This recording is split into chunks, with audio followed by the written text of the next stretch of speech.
Praise the Lord, जय मसीह की। स्वागत है आपका एक और बार विजनरी रेडियो टीवी के खास प्रोग्राम जिसका नाम है 10 minute with the Lord. 10 minute. कोशिश करता हूं कि 10 मिनट में ही हम ये अध्याय पढ़ें, लेकिन कई बार यह संभव नहीं होता। बहरहाल मुख्य विषय यह है कि हम संगति कर रहे हैं कि नहीं परमेश्वर के साथ, ये एक सवाल है। इस सवाल पर ध्यान दीजिए। जितने लोग आप सुन रहे हैं, सीखते हैं डेली, मैं बड़ा आभारी हूँ इस बात का परमेश्वर का कि कुछ लोगों के मन में ये बात है कि वो सीखें। बहुत सारे हैं, but there are lot of people they just want to see other things. वो वैसी चीज़ें देखना चाहते हैं जो उनको कुछ अलग तरह की प्रेरणा दे। मेरे प्रियो, प्रेरणा अपनी जगह पर है, पर पता है उससे ज़्यादा ज़रूरी क्या है?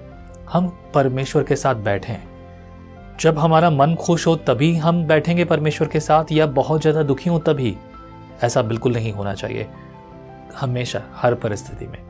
आइए आज हम पढ़ेंगे 16 अध्याय, पहला राजा उसका 16 अध्याय। कल 15 अध्याय में इज़राइल का राजा बाशा के बारे में शुरुआत हुई, और जैसा कि लिखा है यहाँ पर आखिरी 34 वर्स में लिखा है, 15 अध्याय के 34 में लिखा है, उसने वह किया जो यहोवा की दृष्टि में बुरा था, और यारोबाम के मार्ग पर वही पाप करता रहा जिसे उसने इज़राइल से करवाया था।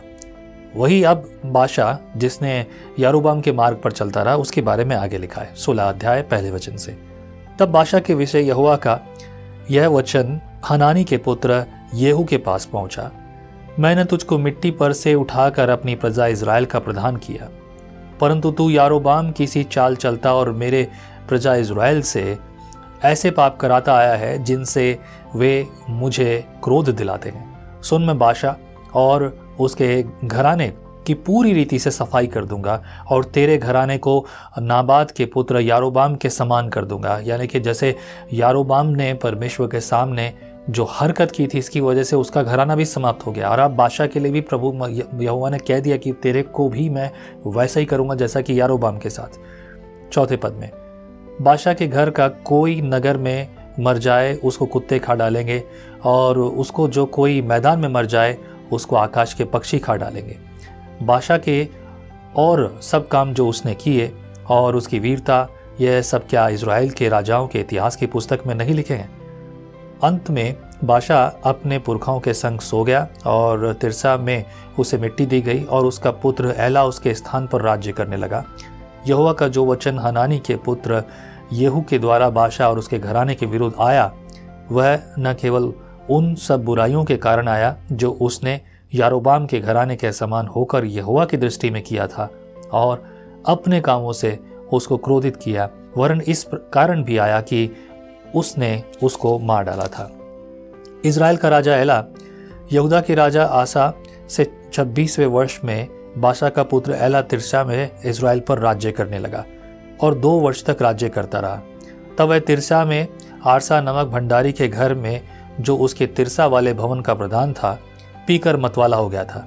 तब उसके जिम्री नामक एक कर्मचारी ने, जो उसके आधे रथों का प्रधान था, राजद्रोह की गोष्ठी की और भीतर जाकर उसको मार डाला, और उसके स्थान पर राजा बन गया। यह यहूदा के राजा आसा के 27वें वर्ष में हुआ। जब वह राज्य करने लगा, तब गद्दी पर बैठते ही उसने बादशाह के पूरे घराने को मार डाला, वरन उसने न तो उसके कुटुंबियों और न उसके मित्रों में से किसी एक लड़के को भी जीवित छोड़ा। अब यहाँ पर जो नया व्यक्ति आता है, उसने बादशाह को ही नहीं मारा, यहाँ तक कि बादशाह के जो है मित्रों को और कुटुंबियों को, जो रिश्तेदार थे, उनके भी सबको मार डाला कि कहीं कोई सवाल तक खड़ा करने वाला ना हो मेरे विरुद्ध। वैसे ये राजनीति का एक भाग है, पर यहोवा की दृष्टि में यह बिल्कुल अच्छा नहीं है। 12 पद, इस रीति यहोवा के उस वचन के अनुसार जो उसने येहू नबी के द्वारा बादशाह के विरुद्ध कहा था, जिम्री ने बादशाह का समस्त घराना नष्ट कर दिया। इसका कारण बादशाह के सब पाप और उसके विष, उसके पुत्र एला के भी पाप थे, जो उन्होंने स्वयं आप करके और इज़राइल से भी करवा के इज़राइल के परमेश्वर यहोवा को व्यर्थ बातों से क्रोध दिलाया था। एला के और सब काम जो उसने किए, वह क्या इज़राइल के राजाओं के इतिहास की पुस्तक में नहीं लिखे हैं? सब लिखा हुआ है, रिकॉर्ड है, and that's what we are reading the record, right, history.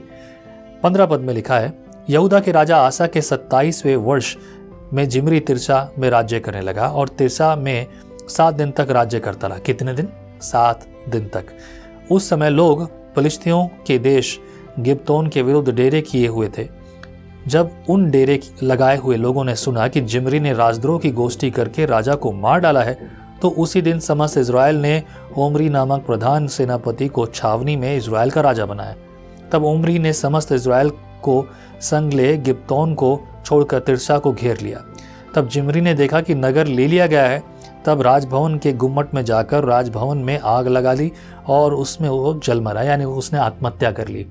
कई बार लोग पूछते हैं कि आत्महत्या के बारे में बाइबल में कई लोगों के बारे में है जिन्होंने आत्महत्या कर ली, करीब 5-6। मैंने एक एपिसोड में इसके बारे में डिटेल में बताया था। And by the grace of God मैं आभारी हूँ परमेश्वर का, उस एपिसोड को सुनने के बाद एक व्यक्ति जो आत्महत्या कर रहा था, उसी समय जब उसे वो नोटिफिकेशन मिला मेरे वीडियो का, उसने वो वीडियो देखा और उसने आत्महत्या का जो फैसला था वो टाल दिया। परमेश्वर का वचन सामर्थी है। परमेश्वर किसी से भी बात करता है। आपसे शायद मुझसे मेरे द्वारा कर रहा है, किसी और से किसी और के द्वारा। वे सभी जो परमेश्वर के वचन की ईमानदारी और सच्चाई से जो है सेवा करते हैं, उन्हें परमेश्वर इस्तेमाल करता है। यही बात परमेश्वर की अद्भुत है कि नहीं? वेल, आगे पढ़ेंगे। 19 पद में लिखा है, यह उसके पापों के कारण हुआ क्योंकि उसने वह किया जो यहोवा की दृष्टि में बुरा था, क्योंकि वह यारोबाम की सी चाल और उसके किए हुए और इज़राइल के कराए हुए पाप के लीक पर चला। जिमरी के और काम और जो राजद्रोह की गोष्ठी उसने की, यह क्या सब इज़राइल के राजाओं के इतिहास की पुस्तक में नहीं लिखा है? देखिए, जिमरी ने अगर देखा जाए तो जो भी कुछ किया यहाँ पर, वो लगता है कि ये यहोवा के द्वारा है। ऑफकोर्स यहोवा के द्वारा, यहोवा ने ये उसको शायद वहाँ इस्तेमाल किया। लेकिन अगर आप इसी चीज़ को देखें, जब अक्सर लोग सवाल पूछते हैं, यहूदा इस्करियोती ने यीशु के विरुद्ध जो है युक्ति बांधी और उसने यीशु के विरुद्ध जो पाप किया जाकर उसने बोला। देखिए, यहाँ भले ही उसको इस्तेमाल किया गया हो, लेकिन काम करने वाला कौन है? ऐसा ही राजा दाऊद ने भी किया था। जब शाऊल को मारने वाला आकर उसे बताता है कि मैंने शाऊल को इसलिए मार दिया क्योंकि उसने मुझसे कहा था, उसी ने मुझसे कहा था कि तू मेरी हत्या कर दे, अगर नहीं करेगा तो फिर मेरे साथ वो लोग बुराई करेंगे। अब यहाँ फेयर दिखता है। देखिए, आपको और मुझे क्या लगता है उस बात से फर्क नहीं पड़ता। लगता तो परमेश्वर यहोवा को होना चाहिए, उसका न्याय, क्योंकि न्यायी वो है, वही न्यायालय का जो है प्रधान है, वही न्याय करेगा। आपको और मुझे तो हत्या करना भी पाप नहीं लगता कई बार, है ना? आपको और मुझे तो लोगों को जैसा तैसा करना भी पाप नहीं लगता, लेकिन जो व्यवस्था यहोवा ने बनाई है उसका क्या है? इसीलिए कई लोग सवाल उठाते हैं, परमेश्वर अगर था तो उसको ये करना था, उसको वो करना था। अरे तू कौन है भाई जो बाप को सिखाए कि बाप कहाँ से आया, बाप को क्या करना चाहिए? बाप है, उसके सामने ज़्यादा बात ना करो, चुप रहो, शांत होकर बैठ जाओ, नहीं तो हिसाब तो वो तुमसे ज़रूर ले लेगा। मैं तो डरता हूँ। मैं मेरी प्रार्थना में क्यों शब्द का इस्तेमाल ना करने की कोशिश करता हूँ कि क्यों मैं ऐसे शब्द नहीं बोलता। 21 पद में, तब इज़राइली प्रजा 2 भाग में बट गई और प्रजा के आधे लोग तो तिम्नी नामक गीनत के पुत्र को राजा बनाने के लिए उसके पीछे हो लिए और आधे ओमरी के पीछे हो लिए। अंत में जो लोग ओमरी के पीछे हुए थे वे उन पर प्रबल हुए जो गीनत के पुत्र तिम्नी के पीछे हो लिए थे। इसलिए तिम्नी मारा गया और ओमरी राजा बन गया। यहूदा के राजा आसा के 21वें वर्ष में ओमरी इज़राइल पर राज्य करने लगा और 12 वर्ष तक राज्य करता रहा। उसने 6 वर्ष तिरसा में राज्य किया और उसने शेमेर से सोमरोन पहाड़ को जो किक्कार चांदी में मोल लेकर उस पर एक नगर बसाया और अपने बसाए हुए नगर का नाम पहाड़ के मालिक शेमेर के नाम पर सेमरोन रखा। ओमरी ने वह किया जो यहोवा के दृष्टि में बुरा था। देखिए, यहाँ जो भी राजाओं के, मैंने जैसे भी पहले कहा था कि अब राजाओं के बारे में चर्चा चल रही, बहुत सारे लोग, ये भले ही छोटी कहानियां हैं लेकिन ये आपको बहुत कुछ सिखा देंगे अगर आप ध्यान से सुनेंगे तो। जितने लोगों ने जैसा जैसा व्यवहार किया, परमेश्वर ने उनको वैसे उनका प्रतिफल दिया। आप एक और चीज़ नोटिस करें, इजराइल की राजधानी बार बार बदलती जा रही है। कभी तिमरी, कभी कोई और जगह है, कोई है ना, अलग अलग जगहों पर इजराइल की राजधानी बदलती जा रही है, क्योंकि अब वहाँ राजा है, जहाँ राजा है वहीं राजधानी है।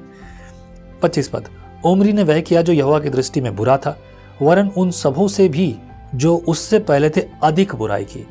वह नाबात के पुत्र यारोबाम की सी चाल चला और उसके सब पापों के अनुसार जो उसने इज़राइल से करवाए थे, जिसके कारण इज़राइल के परमेश्वर यहोवा को उन्होंने अपने व्यर्थ कामों से क्रोध दिलाया था, ओमरी के और काम जो उसने किए और जो वीरता उसने दिखाई, क्या ये सब इज़राइल के राजाओं के इतिहास की पुस्तक में नहीं लिखा है?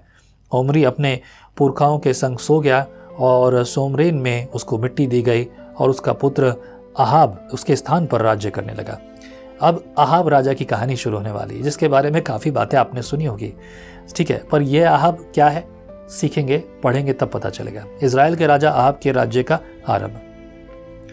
यहूदा के राजा आसा के 38वें वर्ष में ओमरी का पुत्र अहाब इज़राइल पर राज्य करने लगा और इज़राइल पर सोमरोन में 22 वर्ष तक राज्य करता रहा।